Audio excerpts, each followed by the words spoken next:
John chapter 12. Then Jesus, 6 days before the Passover, came to Bethany, where Lazarus was, which had been dead, whom he raised from the dead. There they made him a supper, and Martha served, but Lazarus was one of them that sat at the table with him. Then took Mary a pound of ointment of spikenard, very costly, and anointed the feet of Jesus, and wiped his feet with her hair. And the house was filled with the odor of the ointment. Then saith one of his disciples, Judas Iscariot, Simon's son, which should betray him, Why was not this ointment sold for 300 pence and given to the poor? This he said not that he cared for the poor, but because he was a thief, and had the bag, and bare what was put therein. Then said Jesus, Let her alone. Against the day of my burying hath she kept this. For the poor always ye have with you, but me ye have not always. Much people of the Jews therefore knew that he was there, and they came not for Jesus' sake only, but that they might see Lazarus also, whom he had raised from the dead. But the chief priests consulted that they might put Lazarus also to death, because that by reason of him many of the Jews went away and believed on Jesus. On the next day much people that were come to the feast, when they heard that Jesus was coming to Jerusalem, took branches of palm trees and went forth to meet him, and cried, Hosanna! Blessed is the King of Israel that cometh in the name of the Lord. And Jesus, when he had found a young ass, sat thereon, as it is written, Fear not, daughter of Zion, behold, thy king cometh, sitting on an ass's colt.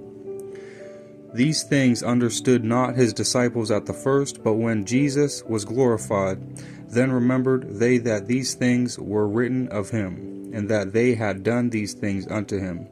The people therefore that was with him, when he called Lazarus out of his grave, and raised him from the dead, bear record. For this cause the people also met him, for that they heard that he had done this miracle. The Pharisees therefore said among themselves, Perceive ye how ye prevail nothing? Behold, the world is gone after him. And there were certain Greeks among them that came up to worship at the feast. The same came therefore to Philip, which was of Bethsaida of Galilee, and desired him, saying, Sir, we would see Jesus. Philip cometh and telleth Andrew, and again Andrew and Philip tell Jesus. And Jesus answered them, saying, The hour is come that the Son of Man should be glorified.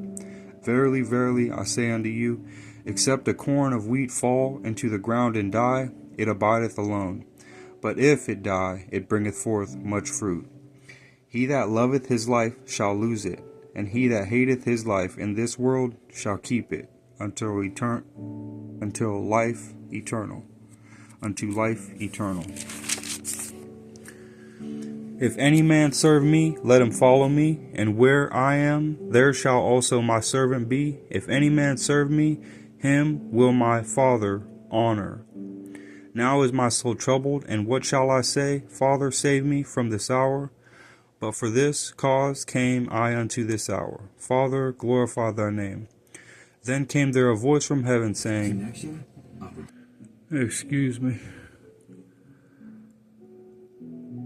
Father, glorify thy name. Then came there a voice from heaven, saying, I have both glorified it, and will glorify it again. The people therefore that stood by and heard it said, that it thundered. Others said, an angel spake to him. Jesus answered and said, This voice came not because of me, but for your sakes. Now is the judgment of this world. Now shall the prince of this world be cast out. And I, if I be lifted up from the earth, will draw all men unto me. This he said, signifying what death he should die. The poor answered him, We have heard out of the law that Christ abideth forever. And how sayest thou, the Son of Man must be lifted up? Who is this Son of Man? Then Jesus said unto them, Yet a little while is the light with you. Walk while ye have the light, lest darkness come upon you. For he that walketh in darkness knoweth not whither he goeth. while ye have light, believe in the light, that ye may be the children of light. These things spake Jesus, and departed, and did hide himself from them.